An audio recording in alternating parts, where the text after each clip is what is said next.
चमकता सितारा, welcome to the noble mindset, जहां सोच बदलती है और जिंदगी आगे बढ़ती है। यहाँ आपको मिलेंगे कहानियाँ, मोटिवेशन और वो नॉलेज जो आपकी सोच को और मजबूत बनाएगी। तो चलिए शुरू करते हैं ये सफ़र, सिर्फ यहीं द नोबल माइंडसेट पर। रुद्रांश का प्रकोप। अचानक लगभग 30 शिष्यों ने रुद्रांश को घेर लिया। सभी दिशाओं से उन पर हमले शुरू हो गए। बचने का कोई रास्ता नहीं था। कुल शक्ति का विस्फोट। रुद्रांश ने एक पल भी नहीं हिचकिचाया और तुरंत अपनी कुल शक्ति को सक्रिय कर दिया। उसकी युद्ध क्षमता में भारी वृद्धि हुई। उसने अधिकांश हमलों को सीधे अनदेखा किया, केवल शारीरिक हमलों जैसे लंबी तलवार और कटार से बचते हुए। बूम बूम बूम, तलवार की धार, कटार की धार और मुष्टि बल की लहरें रुद्रांश के शरीर से टकराईं, लेकिन वह केवल थोड़ा लड़खड़ाया और उसने अपनी तारक तलवार से वार करना जारी रखा। उसकी प्रदीप तलवार कला अत्यंत तेज थी और उसने एक ही पल में दर्जनों बार वार किया। आह आह, चीखें गूंजने लगीं, क्योंकि 7-8 लोग हवा में उड़ गए। वे सभी बुरी तरह घायल हो गए और जमीन पर गिर पड़े। मारो! रुद्रांश एक उन्माद में था। उसके शरीर में प्राण शक्ति इतनी घनी हो गई थी कि वह लगभग ठोस हो गई थी और वह लगातार बाहर निकल रही थी। उसकी कुल शक्ति का स्तर अभी चौथे स्तर पर था और इसका विस्फोट केवल 5 सांस तक ही रहता था। इन 5 सांस में वह अत्यंत शक्तिशाली था। छपाक छपाक, तारक तलवार लगातार वार करती रही और चीखें जारी रहीं। एक के बाद एक लोग हवा में उड़ते रहे। धमाका धमाका, अधिकारी परिषद के शिष्य रेत के थैलों की तरह थे जो एक के बाद एक जमीन पर गिर रहे थे। आसपास के 4 आश्रमों के शिष्य इतने सदमे में थे कि उनकी आंखें बाहर निकल आईं। राक्षस राक्षस, क्या रुद्रांश इतना शक्तिशाली नहीं है? वह आश्रम में कितने समय से है? और क्या आप लोगों ने देखा? उसने हमलों को सीधे अनदेखा किया।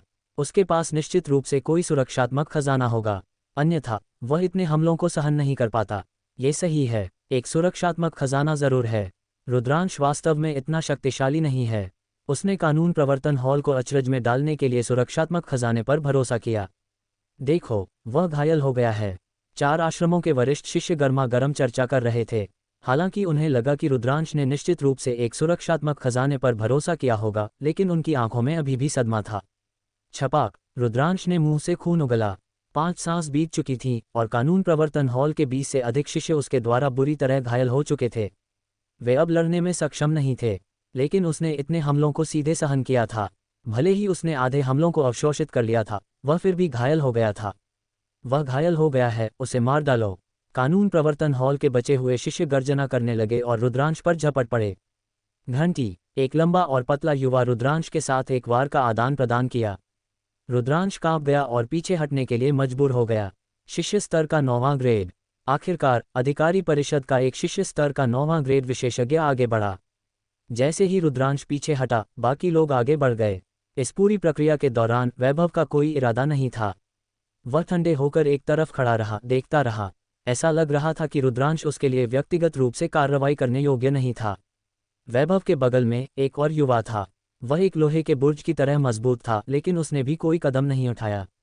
तो क्या हुआ अगर तुम शिष्य स्तर का 9वां ग्रेड हो? मारो! रुद्रांश ने लगातार 10 से अधिक बार हमला किया, जिससे बाकी लोग पीछे हटने के लिए मजबूर हो गए।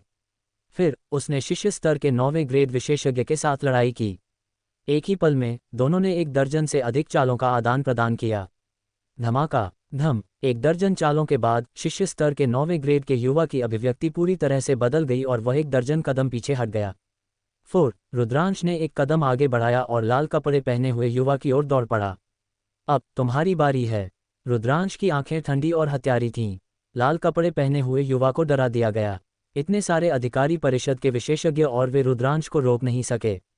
ये कैसे संभव है? वरिष्ठ भाई वैभव, मुझे बचाओ! वह चिल्लाया। वैभव ने भौहें चढ़ाईं और कहा, चंदन, हमला करो। हाँ, उसके पीछे लोहे के बुर्ज जैसे युवा ने जवाब दिया और फिर उसने जमीन पर एक कदम रखा। बूम! जमीन हिल गई और कठोर फर्श में दरारें पड़ गईं। लोहे के बुर्ज जैसे युवा का शरीर एक तोप के गोले की तरह बाहर निकला। तेज, अत्यंत तेज। वह तब भी रुद्रांश से तेज था जब उसने ड्रैगन सर्प चाल का उपयोग किया था। वह एक पल में रुद्रांश के पास था। उसने एक मुक्का मारा और हिंसक मुक्के की शक्ति रुद्रांश की ओर बढ़ी। इतना शक्तिशाली! रुद्रांश का दिल कांप उठा। लोहे के बुर्ज जैसे युवा के मुक्के ने उसे एक अत्यंत खतरनाक एहसास दिया। बिना किसी हिचकिचाहट के उसने अपनी सारी सच्ची शक्ति का उपयोग किया और लोहे के बुर्ज जैसे युवा पर वार किया। बूम! लोहे के बुर्ज जैसे युवा का मुक्का तारक तलवार से टकराया। उस पल में रुद्रांश को ऐसा लगा जैसे वह एक विशाल पहाड़ से टकराया हो। शक्ति अविश्वसनीय थी। रुद्रांश का शरीर हिंसक रूप से हिल गया और वह हवा में उड़ गया। रुद्रांश 10 मीटर से अधिक उड़ गया और फिर जमीन पर उतरा। फिर उसने 8 कदम पीछे लिए। हर कदम के साथ फर्श में दरारें पड़ गईं और गूंज उठी। 8 कदमों के बाद रुद्रांश आखिरकार रुका और मुंह से खून उगला। चंदन, ये चंदन है जिसने हमला किया है। चंदन एक प्रतिभाशाली विशेषज्ञ है जिसने कांस्य मंच पर 8 लगातार जीत हासिल की है। वह कांस्य रैंकिंग से ज्यादा दूर नहीं है। उसके साथ रुद्रांश इस बार बर्बाद हो गया। ये सही है, रुद्रांश और चंदन में बहुत अंतर है। लोहे के बुर्ज जैसे युवा के हमले को देखकर किसी ने सदमे में चिल्लाया। कांस्य मंच पर 8 लगातार जीत, ये वास्तव में शक्तिशाली है। रुद्रांश ने चंदन को देखा जो उसके सामने था, एक गंभीर अभिव्यक्ति के साथ। रहस्यमयी तलवार संप्रदाय के शिष्यों को कांस्य रैंकिंग में प्रवेश करने के लिए उन्हें कांस्य मंच पर जाना पड़ा और चुनौतियों को स्वीकार करना पड़ा। केवल वे ही जो लगातार 10 दौर जीते, उन्हें कांस्य सूची में स्थान दिया जा सकता था। चंदन, दूसरी ओर, पहले ही लगातार 8 मैच जीत चुका था। उसे कांस्य रैंक में प्रवेश करने से पहले केवल 2 और बार जीतने की जरूरत थी। रुद्रांश की दृढ़ता, बेशक यह इतना आसान नहीं था क्योंकि जितना आगे कोई जाता था उतनी ही कठिनाई बढ़ती थी और वे उतने ही मजबूत लोगों से मिलते थे। लेकिन लगातार 8 जीत, उसकी ताकत भी बहुत मजबूत थी। ये बुरा नहीं है कि तुम मेरे एक मुक्के को सहन कर सकते हो, लेकिन मैं तुम्हें आत्मसमर्पण करने की सलाह देता हूँ। तुम और मैं बहुत अलग हैं। चंदन ने उदासीनता से कहा।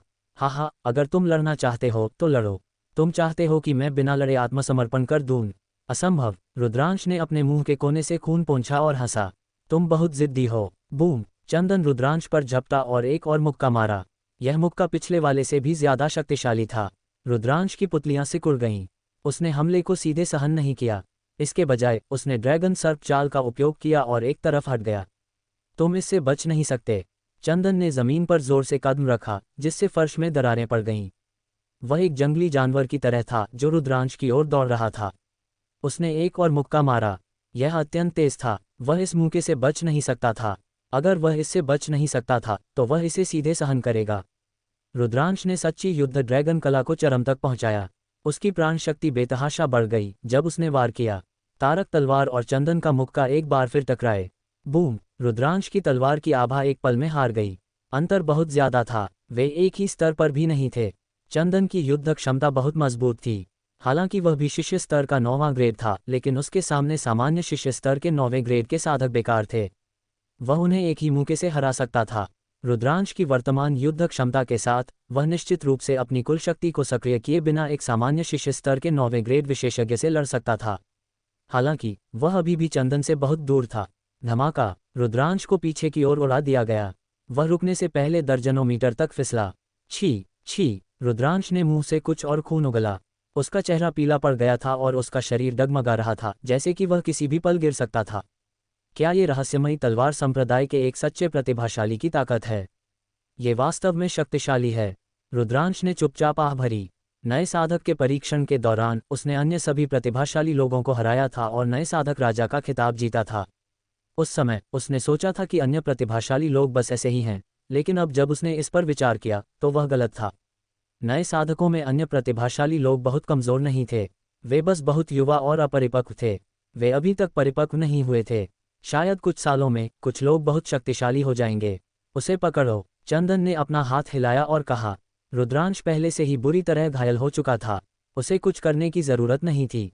अब देखते हैं कि तुम कैसे प्रतिरोध करोगे। कानून प्रवर्तन हॉल के बचे हुए 1 दर्जन से अधिक शिष्य रुद्रांश की ओर क्रूर भावों के साथ चले। रुद्रांश ने उनमें से 20 से अधिक को घायल कर दिया था। वे दोनों रुद्रांश से डरते थे और उससे नफरत भी करते थे। हे, रुद्रांश ने अपनी लंबी तलवार से खुद को सहारा दिया। उसने अपने चारों ओर देखा और उपहास किया। तुम किस पर हंस रहे हो? तुम्हें कानून प्रवर्तन हॉल में पहुंचने पर मिलेगा। एक पतले बंदर जैसे युवा ने भयावह रूप से हंसा और रुद्रांश के सिर पर पंजा मारा। वह रुद्रांश के सिर को जमीन पर दबाना और उसे अपमानित करना चाहता था।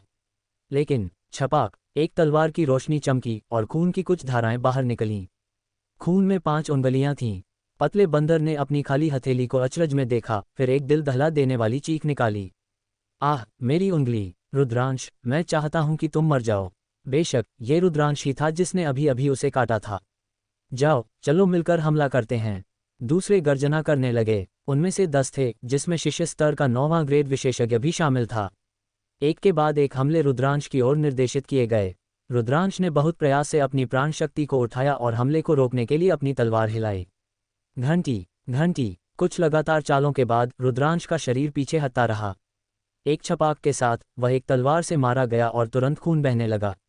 रुद्रांश, नीचे लेटो और आत्मसमर्पण करो, अधिकारी परिषद के एक युवा ने चिल्लाया। तुम्हारे सपनों में उन्हें मिला एकमात्र जवाब दो सरल शब्द थे, तो मैं तुम्हें तब तक मारूंगा जब तक तुम नीचे नहीं लेट जाते। छपाक छपाक। हमले लगातार रुद्रांश की ओर बढ़ते रहे। ये सभी अधिकारी परिषद के शिष्य विशेषज्ञ थे। इस समय रुद्रांश बुरी तरह घायल था और हमलों का सामना करना उसके लिए मुश्किल था। कुछ चालों के बाद उसके शरीर पर कुछ और घाव दिखाई दिए और खून बहने लगा। रुद्रांश का पूरा शरीर खून से लाल हो गया था। उसके कदम हल्के थे और वह किसी भी पल गिरने वाला लग रहा था। हालांकि वह अभी भी लंबा और सीधा खड़ा था। उसकी आंखें अभी भी दृढ़ और अडिग थीं। इस क्षण पूरी जगह शांत थी और हवा इस पल में जम गई थी। कोई नहीं बोला क्योंकि वे उस आकृति को अचरज में देख रहे थे। वरिष्ठ भाई रुद्रांश, नए श्वेत व्याघ्र धाम के शिष्यों ने अपनी मुट्ठियां भींच लीं और उनकी आंखें लाल हो गईं। उनकी आंखों में अपराध बोध था। उन्हें पहले उनके लिए खड़े न होने का अपराध बोध महसूस हुआ। वे सभी जानते थे कि रुद्रांश यहाँ क्यों आया और उसने ताराचंद्र टावर को क्यों गिराया। अपने दोस्तों, अपने भाइयों के लिए ऐसा करने में सक्षम होना, यह एक सच्चा पुरुष था, एक सच्चा इंसान। रुद्रांश की तुलना में उन्हें लगा कि वे बहुत ही हीन हैं। रुको रुको, पतले युवा ने गर्जना की और अचानक आगे बढ़ा। पटाख। लाल कपड़े पहने हुए युवा अचानक बाहर भागा और उसने पतले युवा को थप्पड़ मारा, जिससे वह हवा में उड़ गया। उसने घमंड से कहा, दूर हो जाओ, तुम्हें बाद में मिलेगा। फिर उसने रुद्रांश को देखा और हंसा। रुद्रांश, क्या तुम अभी अभी बहुत अहंकारी नहीं थे? क्यों? अब मैं नहीं कर सकता, मेरे पास कोई ताकत नहीं है। आओ और मुझे मारो, हा हा। धमाका। जैसे ही लाल कपड़े पहने हुए युवा ने बोलना खत्म किया, उसके चेहरे पर जोरदार थप्पड़ पड़ा। ये थप्पड़ बहुत जोरदार और अत्यंत क्रूर था। लाल कपड़े पहने हुए युवा का शरीर कुछ बार घूमा और फिर रुक गया। उसके चेहरे का एक किनारा लगभग टूट गया था और उसके दांतों से खून बह रहा था। वह इतना स्तब्ध था कि वह चिल्लाना भी भूल गया। उसने उस व्यक्ति को देखा जिसने उसे अचरज में मारा था। वह एक महिला थी, एक अत्यंत मोहक और आकर्षक महिला जिसका शरीर अत्यंत अच्छा था। हालांकि उसकी अभिव्यक्ति अत्यंत ठंडी थी। नंदिनी। लाल कपड़े पहने हुए युवा के दिमाग में एक नाम कौंधा। नंदिनी आखिरकार आ गई थी। कोई नहीं देख सकता था कि वह कैसे आई थी। चूंकि तुम पिटाई मांग रहे हो, तो मैं निश्चित रूप से तुम्हारी इच्छा पूरी करूंगी। नंदिनी की ठंडी आवाज सुनाई दी। फिर उसने अपना हाथ हिलाया। पटाख। एक और थप्पड़ लाल कपड़े पहने हुए युवा के चेहरे के दूसरे किनारे पर पड़ा। खून अभी भी बह रहा था क्योंकि सभी दांत बाहर निकल गए थे। लाल कपड़े पहने हुए युवा हवा में नहीं उड़ा। उसे एक बल द्वारा खींचा गया और वह रुकने से पहले जगह पर एक दर्जन बार घुमा। ये स्पष्ट था कि थप्पड़ कितना शक्तिशाली था। जिस पल वह रुका, उसने नंदिनी का ठंडा चेहरा फिर से देखा। उसका दिल कांप गया और वह लगभग डर के मारे पेशाब कर देता। वह चिल्लाया, नहीं, नहीं चाहिए। उसके मुंह से हवा निकल रही थी और वह साफ साफ बोल भी नहीं पा रहा था। दूर हो जाओ। धमाका। नंदिनी ने लाल कपड़े पहने हुए युवा को लात मारी और उसे 10 मीटर से ज्यादा दूर हवा में उड़ा दिया। वह चिल्लाया और बेहोश हो गया। नंदिनी का आगमन। थोड़ी दूर, वैभव, जो अब तक बहुत शांत था, अब शांत नहीं था। उसने नंदिनी को एक गंभीर अभिव्यक्ति के साथ देखा। कानून प्रवर्तन हॉल के लोगों ने भी कदम उठाने की हिम्मत नहीं की। उन्होंने नंदिनी को एक गंभीर अभिव्यक्ति के साथ देखा। नंदिनी ने दूसरों को देखा भी नहीं। वह रुद्रांश के पास गई और एक चिंतित अभिव्यक्ति के साथ कहा, क्या तुम ठीक हो? मैं ठीक हूँ, मैं अभी तक मरा नहीं हूँ। इस बार मैं तुम्हारा एक और एहसानमंद हूँ। रुद्रांश थोड़ा मुस्कुराया। तुम अभी भी मुस्कुरा सकते हो। जल्दी से इस गोली को लो। नंदिनी ने एक गोली निकाली और उसे रुद्रांश को दे दी। रुद्रांश ने औपचारिक रूप से बात नहीं की। उसने इसे लिया और एक ही घूंट में निगल लिया। गोली उसके मुंह में पिघल गई और ऊर्जा की लहरों में बदल गई जो रुद्रांश के पूरे शरीर में फैल गई। उसका घाव जल्दी से ठीक हो गया। इतना मजबूत औषधीय प्रभाव। इस उपचार औषधीय गोली का ग्रेड निश्चित रूप से कम नहीं था। इस समय नंदिनी वैभव की ओर मुड़ी और ठंडे होकर कहा, तुम अच्छे हो, तुमने श्वेत व्याघ्र धाम के शिष्यों पर हमला करने की हिम्मत की। वृद्धा नंदिनी। वैभव की अभिव्यक्ति बदसूरत हो गई। उसने अपनी मुट्ठियां बांधी और कहा, वृद्धा नंदिनी, हम निष्पक्ष रूप से कानून लागू कर रहे हैं। रुद्रांश ने अपनी उच्च साधना पर भरोसा करके बिना किसी कारण के ताराचंद्र टावर के दर्जनों लोगों को घायल कर दिया। उसने बलपूर्वक ताराचंद्र टावर को ध्वस्त भी कर दिया। बेशक कानून प्रवर्तन हॉल को ऐसे अनियंत्रित और लापरवाह शिष्य को सख्त सजा देनी होगी, लेकिन रुद्रांश पागल है। उसने न सिर्फ गिरफ्तारी का विरोध किया, बल्कि उसने कानून प्रवर्तन हॉल के इतने सारे लोगों को घायल भी कर दिया। वृद्धा नंदिनी, श्वेत व्याघ्र धाम के प्रमुख के रूप में मुझे उम्मीद है कि आप उसकी रक्षा नहीं करेंगी। बकवास। पतले युवा का चेहरा लाल कपड़े पहने हुए युवा द्वारा थप्पड़ मारे जाने के बाद सूज गया था। वह दृढ़ता से बाहर आया और कहा, यह स्पष्ट है कि ताराचंद्र टावर ने श्वेत व्याघ्र धाम के नए शिष्यों के लिए सामग्री बलपूर्वक खरीदी। उन्होंने लोगों को पीटा भी। वरिष्ठ भाई रुद्रांश हमारे लिए लड़ रहे हैं और न्याय मांग रहे हैं। ये संप्रदाय के नियमों के खिलाफ कैसे है? ये सही है, वरिष्ठ भाई रुद्रांश हमारे लिए न्याय मांग रहे हैं। श्वेत व्याघ्र धाम के कुछ और नए शिष्य बाहर आए। नंदिनी के आने से उन्हें प्रोत्साहन मिला और वे इसे अब और रोक नहीं सके, इसलिए उन्होंने सच्चाई बताई। तुम बकवास कर रहे हो। ताराचंद्र टावर ऐसा कैसे कर सकता है? वैभव ने धीमी आवाज में पूछा। अगर उन्होंने किया होता तो अधिकारी परिषद ने उन्हें बहुत पहले ही सजा दे दी होती। इसके अलावा तुमने कहा कि तुमने केवल बलपूर्वक श्वेत व्याघ्र धाम को खरीदा। ये और भी हास्यास्पद है। क्या ताराचंद्र टावर की श्वेत व्याघ्र धाम से कोई दुश्मनी है? मुझे लगता है कि यह स्पष्ट है कि तुम में से कुछ रुद्रांश के साथ मिले हुए हो। तुम ताराचंद्र टावर को फंसाना चाहते हो। नहीं नहीं नहीं, हम तो बस सच बोल रहे हैं। हरित ड्रैगन धाम के शिष्यों ने तुरंत सफाई दी। ठीक है, मैं समझ गई। लावण्या ने हाथ हिलाया, फिर अर्जुन की ओर देखकर बोली, अब मैं तुम्हें साफ साफ बताती हूँ। मुझे इस बात से कोई फर्क नहीं पड़ता कि रुद्रांश ने किसे पीटा या किसका घर गिराया। मुझे इन सब से कोई मतलब नहीं है। अगर मैं कहती हूँ कि रुद्रांश निर्दोष है तो वह निर्दोष है, और अगर मैं कहूँ कि वो दोषी नहीं है तो वो दोषी नहीं है। इतनी दबंग, इतनी रौबदार थी लावण्या। जब वह रौब दिखाती थी तो पूरी तरह से बिना किसी तर्क के होती थी। आप। पल भर में अर्जुन का चेहरा लाल हो गया और उसे लगभग भीतर से चोट लगी। लावण्या पूरी तरह से नियमों की अनदेखी कर रही थी, फिर भी वह उसका कुछ नहीं कर सकता था। आचार्य लावण्या, हालांकि आप दिव्य पक्षी धाम की आचार्य हैं और गुरुदेव की पोती भी, पर आप इस तरह से अपनी शक्ति का गलत इस्तेमाल करके दूसरों को दबा नहीं सकती, है ना? यहाँ इतने सारे शिष्य देख रहे हैं। बहुत देर तक खुद को रोके रखने के बाद अर्जुन ने ये वाक्य मुश्किल से कहा। हाँ, मैं दबंगई कर रही हूँ तो क्या? लावण्या ने बेपरवाह होकर जवाब दिया। अर्जुन गुस्से से कांप उठा। बहुत अच्छा, अगर ऐसा है तो मैं इस बात की शिकायत न्याय सभा के आचार्यों से करूंगा। चलो। लावण्या का आगमन बेहद दबंगई वाला था। अर्जुन जानता था कि आज रुद्रांश को पकड़ना असंभव है। एक कड़ा वाक्य छोड़कर वह मुड़ा और जाने लगा।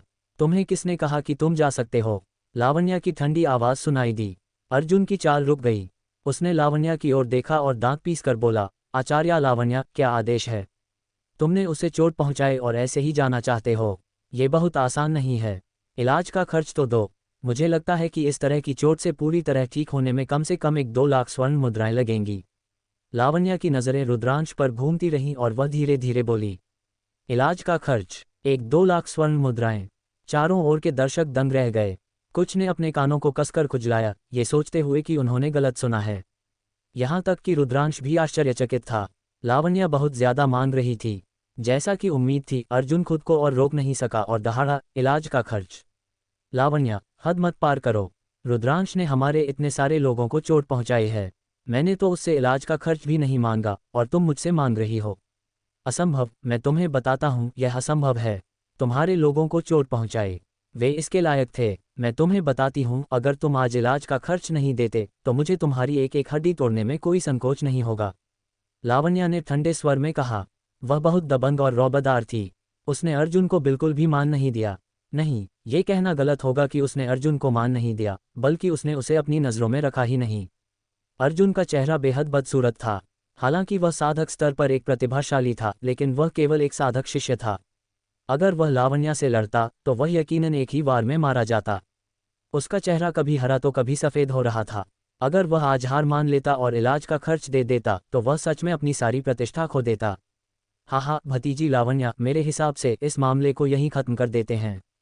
इसी समय एक गहरी आवाज़ सुनाई दी। एक आकृति आकाश से नीचे उतरी। वह लगभग 60 साल का एक बूढ़ा आदमी था। उसने एक चांदी का चोगा पहना हुआ था और उसके चेहरे पर एक दयालु मुस्कान थी। वह एक चांदी के चोगे वाला आचार्य था। उस बूढ़े आदमी को देखकर अर्जुन बहुत खुश हुआ और चिल्लाया, आचार्य गौतम, आपको इस शिष्य के लिए न्याय करना चाहिए। आचार्य लावण्या ने हद पार कर दी है। ये चांदी के चोगे वाला आचार्य नीलम कछुआ धाम से था। लावण्या का चेहरा भी उदास हो गया। उसने कहा, बूढ़े गौतम, मैं आपको सलाह देती हूँ कि आप दूसरों के मामलों में दखल न दें। आसपास के लोग फिर से हक्का बक्का रह गए। लावण्या बहुत कमाल की थी, है ना? उसने एक चांदी के चोगे वाले आचार्य को बूढ़ा आदमी कहकर बुलाया। हालांकि आचार्य गौतम ने गुस्से का कोई संकेत नहीं दिखाया।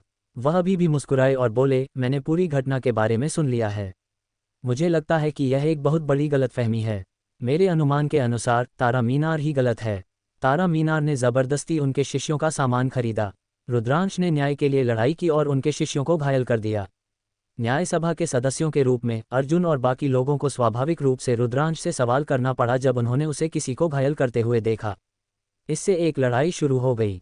ये पूरी तरह से एक गलतफहमी है। चूंकि दोनों पक्षों में लोग घायल हुए हैं, मुझे लगता है कि हमें इस मामले को यहीं खत्म कर देना चाहिए। रुद्रांश का दिल कांप उठा। आचार्य गौतम ने अपने लोगों को बचाने के लिए दूसरे पक्ष को बलि का बकरा बनाया। यह आचार्य गौतम दयालु दिखते थे, लेकिन असल में वह एक चालाक बूढ़े लोमड़ी थे। उन्होंने एक ही वाक्य में सारा दोष तारा मीनार पर डाल दिया। इस तरह अर्जुन को इलाज का खर्च नहीं देना पड़ेगा और अर्जुन और बाकी लोगों के पास न्याय सभा के आचार्य से कहने के लिए कुछ नहीं होगा। अर्जुन का चेहरा उदास हो गया, लेकिन उसने कुछ नहीं कहा। अगर इस मामले की सच में जांच होती तो इस बात को छिपाना असंभव होता कि तारा मीनार ने हरित ड्रैगन धाम के नए शिष्यों के लिए जबरदस्ती सामान खरीदा था। इसलिए अगर वे सारा दोष तारा मीनार पर डाल सकते थे तो यह अच्छा था। लावण्या की आंखें चमक उठीं। यह आचार्य गौतम एक चांदी के चोगे वाला आचार्य था। अगर वह अर्जुन को बचाने पर आमादा था तो वह बेबस थी। ओह, चूंकि यह तारा मीनार की गलती है तो उन्हें सख्त सजा मिलनी चाहिए। नहीं तो चारों धामों के शिष्य संतुष्ट नहीं होंगे। लावण्या की आंखें चमकीं, फिर वह मुस्कुराए। बेशक, तारा मीनार को निश्चित रूप से सख्त सजा दी जाएगी। सारा सामान भी वापस कर दिया जाएगा। आचार्य गौतम मुस्कुराए, फिर अर्जुन से कहा, अर्जुन, तुम न्याय सभा के शिष्यों को वापस लाकर उन्हें आराम क्यों नहीं करा रहे? जी हाँ। अर्जुन ने हाथ जोड़कर सलाम किया और घायल शिष्यों को उनके कमरों में वापस ले जाने के लिए स्वस्थ शिष्यों को आदेश दिया। रुद्रांश। फिर अर्जुन ने रुद्रांश पर एक ठंडी नज़र डाली, मुड़ा और चला गया। अर्जुन। रुद्रांश ने अचानक आवाज़ दी। अर्जुन अपनी जगह पर रुक गया। वह मुड़ा और रुद्रांश को ठंडे स्वर में घूरने लगा। रुद्रांश की आंखें चमक उठीं और उसने अर्जुन को घूरते हुए कहा, अर्जुन, तुम में इन छोटे मोटे गुंडों को मुझ पर हमला करने के लिए बुलाने का क्या कौशल है? मैं तुम्हें अभी चुनौती देता हूँ। क्या तुम मेरी चुनौती स्वीकार करने की हिम्मत करते हो? जैसे ही उसने ये कहा, पूरी जगह पर सन्नाटा छा गया। रुद्रांश ने सच में अर्जुन को चुनौती दी। ये कैसे संभव था? वह अर्जुन का मुकाबला कैसे कर सकता था? तुम मुझे चुनौती देना चाहते हो?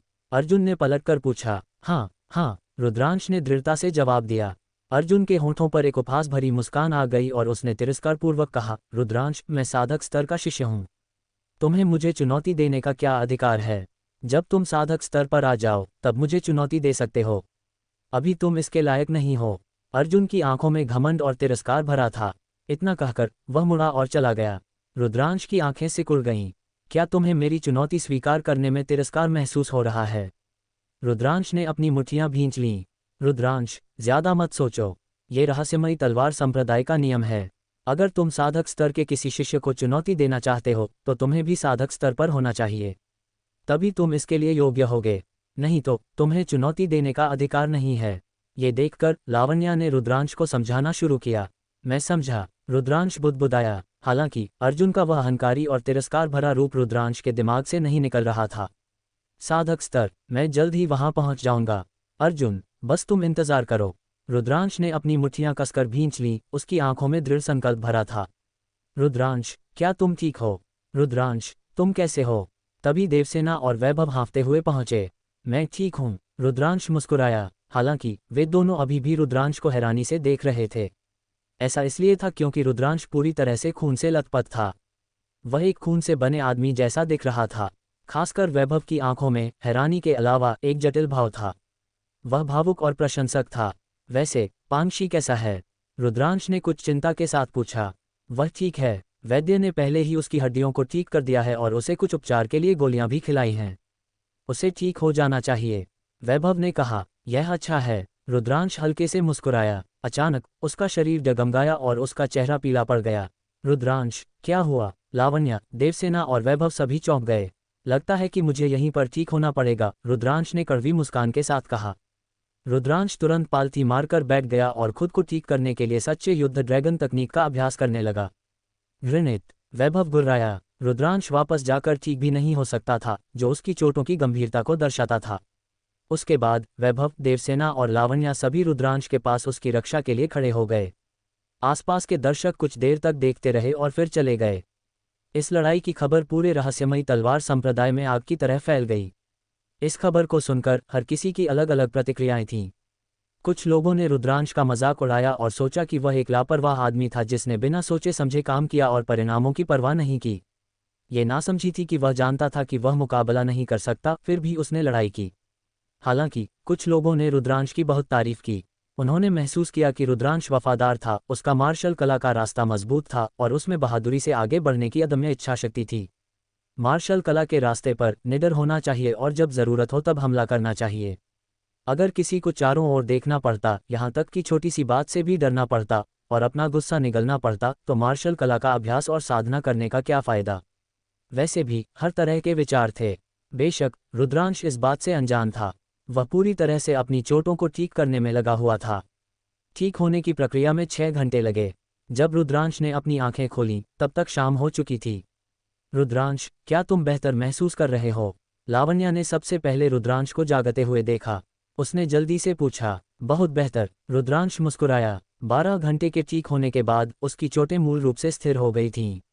जब तक वह कुछ देर तक सहन कर सकता था, वह पूरी तरह से ठीक हो जाएगा। देवसेना और वैभव जल्दी से रुद्रांश के पास गए। रुद्रांश का दिल गर्मजोशी से भर गया। वह जानता था कि जब वह ठीक हो रहा था तब वे कुछ लोग उसके पास थे। हालांकि एक पतला युवा भी था जो नहीं गया था। वह दूर से देख रहा था। चलो वापस चलें, रुद्रांश ने कहा। फिर वह उस पतले युवा के पास गया और पूछा, तुम्हारा नाम क्या है? वरिष्ठ भाई रुद्रांश, मैं जयंत हूँ। पतले युवा ने उत्साहित होकर कहा। जयंत, इस सब के लिए धन्यवाद। रुद्रांश मुस्कुराया। नहीं नहीं वरिष्ठ भाई रुद्रांश, मुझे आपका धन्यवाद करना चाहिए। जयंत ने जल्दी से कहा। चलो हरित ड्रैगन धाम में एक साथ वापस चलते हैं। रुद्रांश हल्के से मुस्कुराया। वे कुछ लोग हरित ड्रैगन धाम की ओर चल पड़े। कुछ ही देर बाद रुद्रांश और बाकी लोग छात्रावास में वापस आ गए। वापस आने के बाद रुद्रांश अपने कमरे में नहीं गया। इसके बजाय वह पांगशी के कमरे में चला गया। पांगशी बिस्तर पर लेटा हुआ था। उसका पूरा शरीर पट्टियों में लिपटा हुआ था। उसकी टांगें और बाहें भी प्लास्टर में थीं। इस समय पांगशी पहले ही जाग गया था। जब उसने रुद्रांश को अंदर आते हुए देखा तो उसने उठने की कोशिश की और चिल्लाया, वरिष्ठ भाई रुद्रांश, क्या आप ठीक हैं? हिलो मत, बस लेटकर आराम करो। रुद्रांश ने पांगशी को हिलने से जल्दी से रोका और मुस्कुराया। चिंता मत करो, मैं ठीक हूँ। वरिष्ठ भाई रुद्रांश, मुझे माफ़ कर दो। मेरी गलती के कारण ही आपको इतनी बुरी तरह से चोट लगी। पांगशी की आंखों में आंसू थे। उसने रुद्रांश की लड़ाई के बारे में सुना था। आखिरकार 6 घंटे से ज्यादा हो गए थे। मुझे माफ़ी मांगनी चाहिए। अर्जुन और बाकी लोगों का लक्ष्य मैं हूँ, लेकिन उन्होंने तुम्हें फंसा दिया। रुद्रांश ने कहा। नहीं नहीं, ये वरिष्ठ रुद्रांश की गलती नहीं है। ये सब मेरी गलती है कि मैं बहुत कमज़ोर हूँ। नहीं तो मैंने आपको नहीं फंसाया होता, वरिष्ठ भाई रुद्रांश। पांगशी ने कहा। उसकी आंखों में आत्मदोष और दृढ़ संकल्प भरा था। ठीक है पांगशी, ज्यादा मत सोचो, अच्छे से आराम करो। रुद्रांश मुस्कुराया और पांगशी को थपथपाया। फिर वह पांगशी के कमरे से बाहर आ गया। अपने कमरे में वापस आने के बाद रुद्रांश सर्वोच्च धाम में प्रवेश कर गया। लाल स्केल वाले सांप का कवच बहुत टूट गया है। उसने अपने सारे कपड़े उतारे और अपने हाथों में फटे हुए लाल स्केल वाले सांप के कवच को देखा। रुद्रांश कड़वी मुस्कान के साथ मुस्कुराया। इस बार अगर उसके पास लाल स्केल वाले सांप का कवच सुरक्षा के लिए नहीं होता तो वह और भी बुरी तरह से घायल हो गया होता। नए कपड़े पहनने के बाद रुद्रांश बाहर गया और अपने शरीर को साफ करने के लिए कुछ पानी लिया। फिर वह सर्वोच्च धाम में वापस आ गया और अपनी चोटों को ठीक करने के लिए अपनी ऊर्जा को बढ़ाता रहा। समय बीतता गया और 7 दिन जल्दी से बीत गए। 7 दिन बाद रुद्रांश ने आंगन में मुक्केबाजी की एक श्रृंखला का अभ्यास किया और अपनी मांसपेशियों और हड्डियों को व्यायाम दिया। 7 दिन बाद मेरी चोटें ठीक हो गई हैं, रुद्रांश ने महसूस किया और खुद से सोचा। उसकी आंखों में खुशी झलक रही थी। उसने महसूस किया कि सच्चे युद्ध ड्रैगन तकनीक से पैदा हुआ सच्चा की न केवल समृद्ध और सघन था, बल्कि इसका एक बहुत अच्छा उपचार प्रभाव भी था। एक आम व्यक्ति को इस तरह की चोट से ठीक होने में कम से कम 1 महीना लगेगा। हालांकि उसने केवल 7 दिनों का इस्तेमाल किया। एक देव स्तरीय खेती तकनीक वाकई बहुत उपयोगी थी। तभी दरवाज़ा खुल गया और देवसेना अंदर चली आई। रुद्रांश, तुम कैसे ठीक हो रहे हो? मैं तुम्हारे लिए कुछ औषधीय मदिरा लाई हूँ, क्या तुम इसे आजमाना चाहोगे? देवसेना ने चमकते हुए मुस्कुराया। मैं पहले ही ठीक हो गया हूँ, रुद्रांश ने मुस्कान के साथ कहा। अरे, देवसेना के चेहरे पर मुस्कान जम गई। उसने रुद्रांश को ऐसे देखा जैसे कि वह एक राक्षस हो। सिर्फ 7 दिन हुए हैं और तुम पहले ही ठीक हो गए।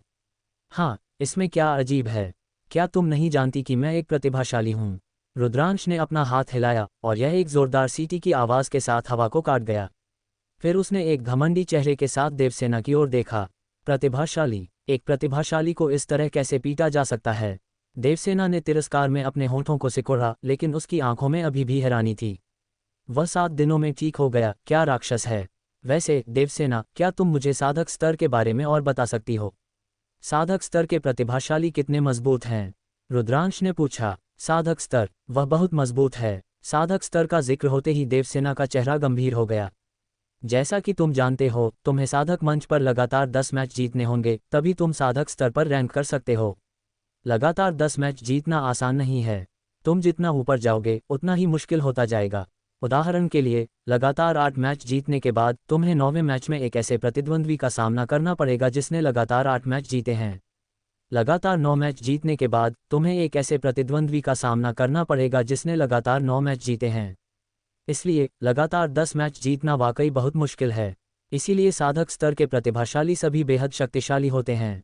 वे एक ही स्तर के योद्धाओं को एक ही वार में इतनी आसानी से हरा सकते हैं जैसे कि खाना और पीना। मैंने सुना है कि साधक स्तर के ज़्यादातर प्रतिभाशाली ने कम से कम एक काले स्तर की कम रैंक वाली मार्शल तकनीक को सफलतापूर्वक विकसित किया है।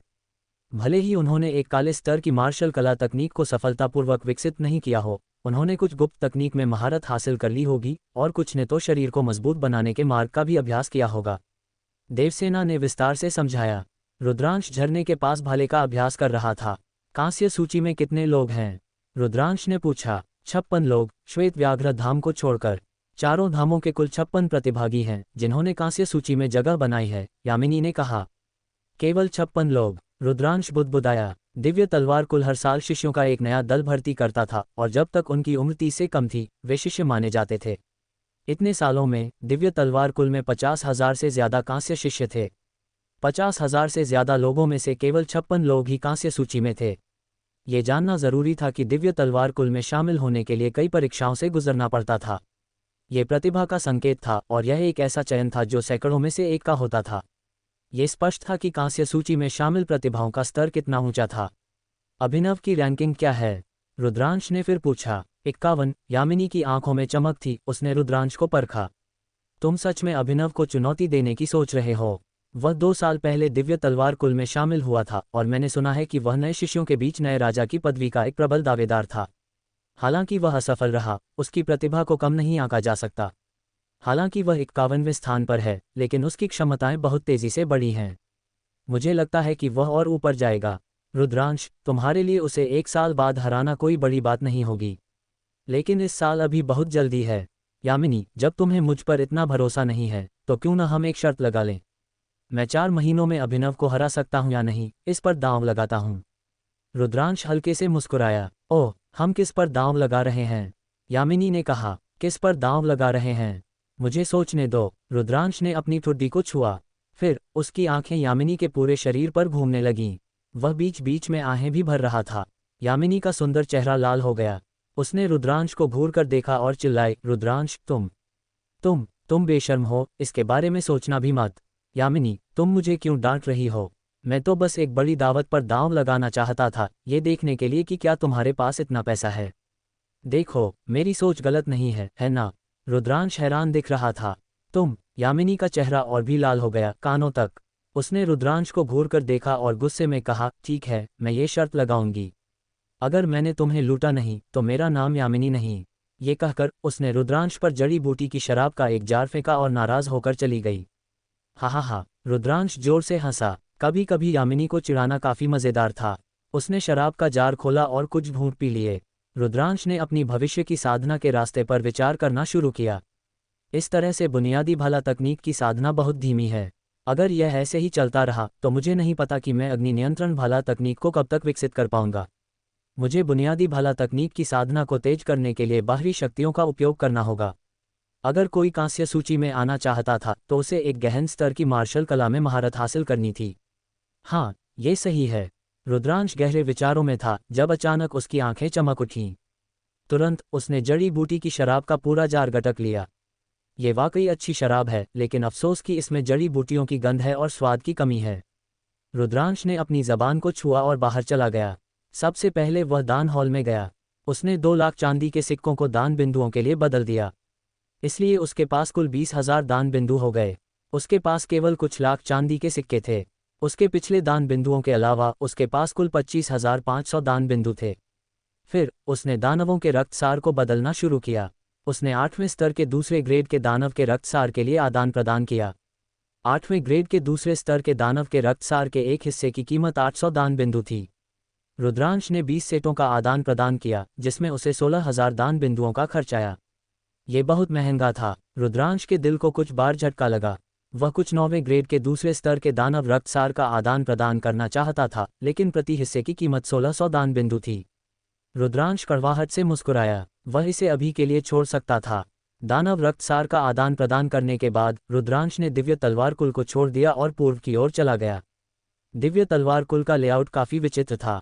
चारों धामों ने उत्तर, दक्षिण, पूर्व और पश्चिम में 4 सबसे भव्य पहाड़ों पर कब्जा कर रखा था। केंद्रीय क्षेत्र एक और भी व्यापक क्षेत्र था। इस क्षेत्र में केवल श्वेत व्याघ्र धाम ही नहीं, बल्कि दिव्य तलवार कुल के मिशन हॉल, दान हॉल, कांस्य मंच और अन्य महत्वपूर्ण स्थान भी थे। नीलम कछुआ धाम के उत्तर में दिव्य तलवार कुल का मुख्य क्षेत्र था। कुलगुरु, सुनहरे वस्त्रों वाले ऋषि, सुनहरे स्तर के शिष्य और कुछ रजत वस्त्रधारी ऋषि सभी इस क्षेत्र में साधना कर रहे थे। ये दिव्य तलवार कुल की शक्ति का केंद्र था। हरित ड्रैगन धाम का पूर्वी भाग एक विशाल पर्वत श्रृंखला से जुड़ा हुआ था। इस पर्वत श्रृंखला को तटीय पर्वत श्रृंखला के नाम से जाना जाता था। यह विशाल और असीमित थी और इसमें अनगिनत दानव रहते थे। ऐसा कहा जाता था कि समुद्र के किनारे की पर्वत श्रृंखला से परे अंतहीन समुद्र था। ये कहा जा सकता था कि प्रज्वलित सूर्य साम्राज्य पूरे दिव्य वनखंड के सबसे पूर्वी हिस्से में था। रुद्रांश तटीय पर्वत श्रृंखला में जाना चाहता था। वह अपनी भाला तकनीक की साधना के लिए एक अनुकूल स्थिति की तलाश में था। रुद्रांश के लिए तटीय पर्वत श्रृंखला के भीतर गहराई तक जाना असंभव था। वह केवल बाहरी इलाके में था। 2 दिन बाद रुद्रांश लगभग 200 मील की गहराई में था। धड़ाम धड़ाम धड़ाम, एक झरना दहाड़ रहा था। पानी 1000 मीटर से अधिक की ऊंचाई से गिर रहा था, जिससे एक बड़ा प्रभाव पैदा हो रहा था जो कुछ 100 मीटर के भीतर सब कुछ हिला रहा था। ये जगह है। मैं इस झरने का उपयोग अपनी भाला तकनीक की साधना के लिए करूंगा। रुद्रांश की आंखें चमक उठीं। फिर रुद्रांश ने अपना अग्नि चिन्हित भाला निकाला और धीरे धीरे झरने की ओर चला। चांदी का पानी 1000 मीटर से अधिक की ऊंचाई से गिर रहा था और इसकी गति बेहद चौंकाने वाली थी। जितना वे करीब आते थे उतना ही वे इस शक्तिशाली शक्ति को महसूस कर पाते थे। भाले का अभ्यास करने के लिए पहला कदम भाला पकड़ने का अभ्यास करना है। जब तुम भाले को मजबूती से पकड़ोगे तभी तुम अन्य बुनियादी भाला तकनीकों को समझ पाओगे। फिर रुद्रांश ने भाले के अंत को एक हाथ से पकड़ा, अपने हाथ को सीधा किया और भाले के शरीर को झरने में बढ़ा दिया। जिस क्षण भाले के शरीर को झरने के पानी से धोया गया, रुद्रांश ने भाले के शरीर पर एक बेहद मजबूत दबाव महसूस किया। उसने अपनी कलाई को मोड़ा और लंबे भाले को नीचे फेंक दिया। एक शुद्ध शक्ति के विस्फोट के साथ उसने भाले को बहुत ताकत से वापस खींच लिया। क्या मजबूत शक्ति है! ये बिल्कुल भी स्थिर नहीं है। हालांकि ये साधना के लिए एक अच्छी जगह भी है। जारी रखो। रुद्रांश की आंखें चमकदार और दृढ़ थीं। उसने भाले को बढ़ाना जारी रखा और शुद्ध ऊर्जा भाले में बहती रही। इस बार वह भाले को 2 और सांसों तक पकड़ने में कामयाब रहा, इससे पहले कि भाले को झरने ने नीचे फेंक दिया। जारी रखो, जारी रखो। रुद्रांश निराश नहीं हुआ। उसने बार बार साधना शुरू की। रुद्रांश ने महसूस किया कि जिस तरह से वह भाले को पकड़ रहा था उसमें शुद्ध शक्ति का एक भयावह मात्रा में उपभोग हो रहा था। हर थोड़ी देर में रुद्रांश को एक तरफ खड़ा होना पड़ता था और अपनी शुद्ध शक्ति को ठीक करने के लिए सच्चे युद्ध ड्रैगन तकनीक का संचालन करना पड़ता था। बेशक इसके फायदे भी थे। हर बार जब उसकी शुद्ध शक्ति निचोड़कर खाली हो जाती थी तो वह साधना करता और उसकी पूर्ति करता था। इससे उसकी शुद्ध शक्ति अधिक घनी और उसकी नींव अधिक स्थिर हो जाती थी। इस दौरान रुद्रांश कभी कभार दानव के रक्तसार के एक हिस्से को निगल और परिष्कृत करता था। उसकी साधना का स्तर तेजी से सुधर रहा था।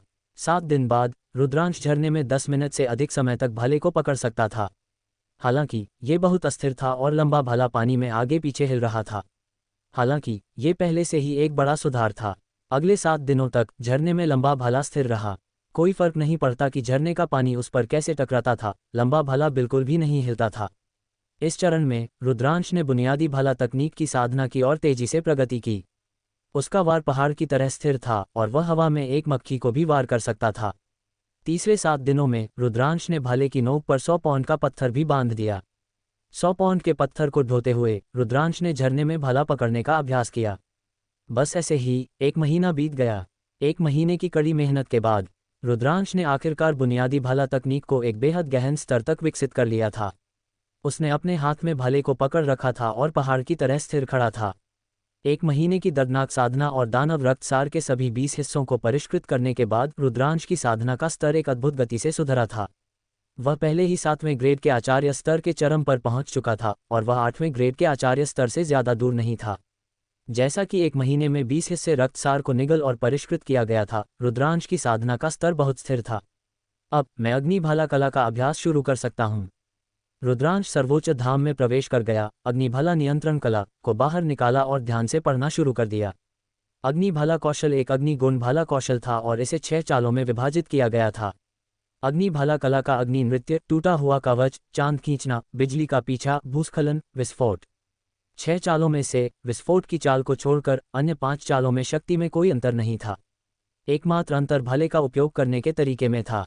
एकमात्र अंतर परिपक्वता और समझ की डिग्री में था। इसे ध्यान से देखने के बाद रुद्रांश ने साधना शुरू कर दी। सीढ़ियों के अंत में एक धुंधला महल था। जबकि आवाज लगातार बज रही थी, रुद्रांश के दिमाग को साफ कर रही थी।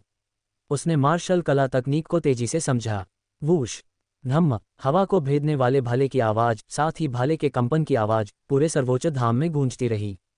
उसने आधे महीने तक इसी तरह साधना की। जंगल में रुद्रांश की आकृति बिना किसी बाधा के घूम रही थी। अग्नि चिन्हित भाला उसके हाथों में नाच रहा था, जैसे एक अग्नि ड्रैगन घूम रहा हो। वो रुद्रांश ने अचानक अपना भाला चलाया। अग्नि भाला कला टूटा हुआ कवच। लंबा भाला हवा के माध्यम से बेजोड़ गति के साथ एक बिजली की तरह एक 2 मीटर ऊंचे पत्थर की ओर वार कर रहा था। भाले की नोक पर एक घूमती हुई काटने वाली शक्ति पैदा हुई। धड़ाम, अग्नि चिन्हित भाले ने विशाल चट्टान को छेद दिया जैसे कि वह टोफू हो। अग्नि भाला कला पहाड़ का धमाका। अचानक अग्नि चिन्हित भाला हिल गया और भाले का शरीर झिलमिलाया, जिससे एक कंपन शक्ति पैदा हुई। धूम, विशाल चट्टान ठीक बीच में फट गई, जिससे मलबा उड़ने लगा। मैंने आखिरकार अग्निभाला कला के पहले स्तर तक पहुंच गया हूं। मुझे बस इसकी एक झलक मिली है। रुद्रांश का चेहरा खुशी से भरा था। जैसा कि एक काला ग्रेड की निम्न स्तरीय मार्शल कला तकनीक की अपेक्षा थी, ये बेहद शक्तिशाली थी। रुद्रांश को लगा कि उसकी शक्ति ने पहले ही चमकदार तलवार तकनीक को पार कर लिया था, भले ही उसने केवल पहले चरण की साधना की थी। आखिरकार चमकदार तलवार तकनीक 5वें स्तर पर अटक गई थी और इसे तोड़ना मुश्किल था। अग्निभाला तकनीक का पहला स्तर चमकदार तलवार तकनीक के 6ठे स्तर के बराबर था। आमतौर पर एक महान मार्शल आचार्य की साधना के बिना एक काले स्तर के मार्शल कौशल को सफलतापूर्वक विकसित करना बहुत मुश्किल था। उदाहरण के लिए, झू परिवार के मुखिया झू बिंग ने दशकों की साधना के बाद ही पहले स्तर तक पहुंचने में कामयाबी हासिल की थी। रुद्रांश ने, दूसरी तरफ, सिर्फ आधे महीने में पहले स्तर तक पहुंच गया था।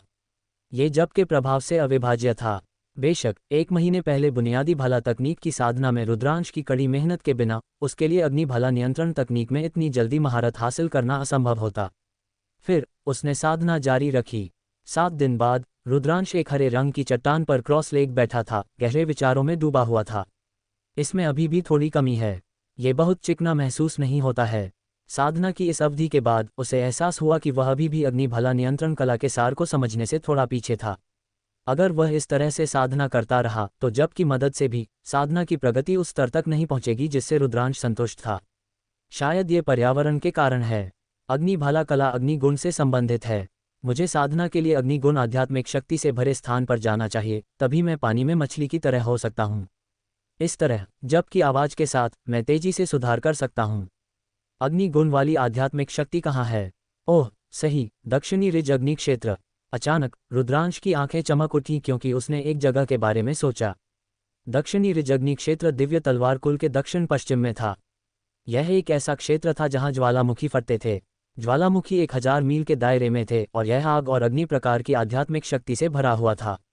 यह उसके लिए अग्निभाला नियंत्रण कला का अभ्यास करने के लिए एकदम सही था।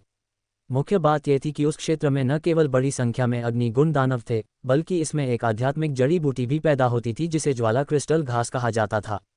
ज्वाला क्रिस्टल घास सच्चे युद्ध ड्रैगन तकनीक के तीसरे चरण की साधना के लिए आवश्यक कीमती सामग्रियों में से एक थी।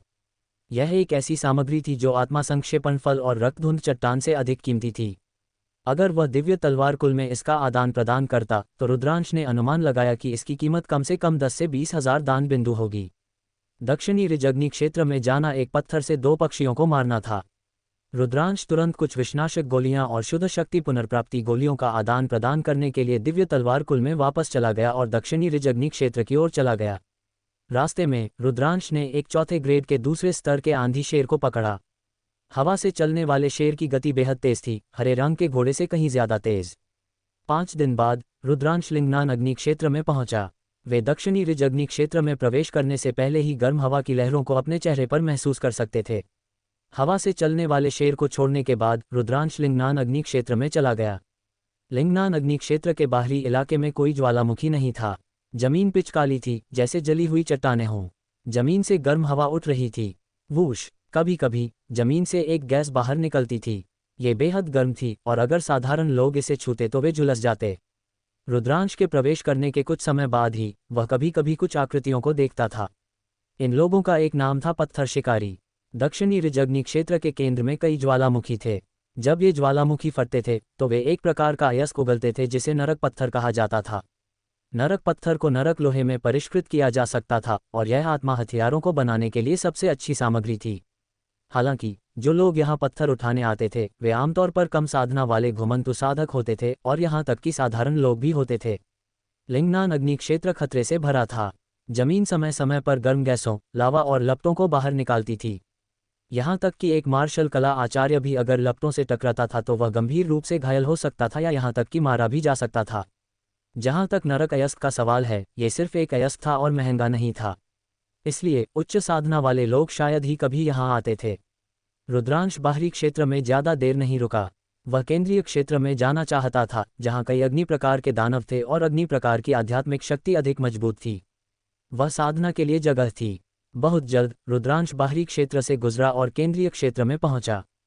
केंद्रीय क्षेत्र में हवा और भी गर्म थी, जैसे कि वे एक बड़े स्टीमर में हों। जमीन पर पत्थर सभी आग की तरह लाल थे और कोई पॉप की आवाज भी सुन सकता था।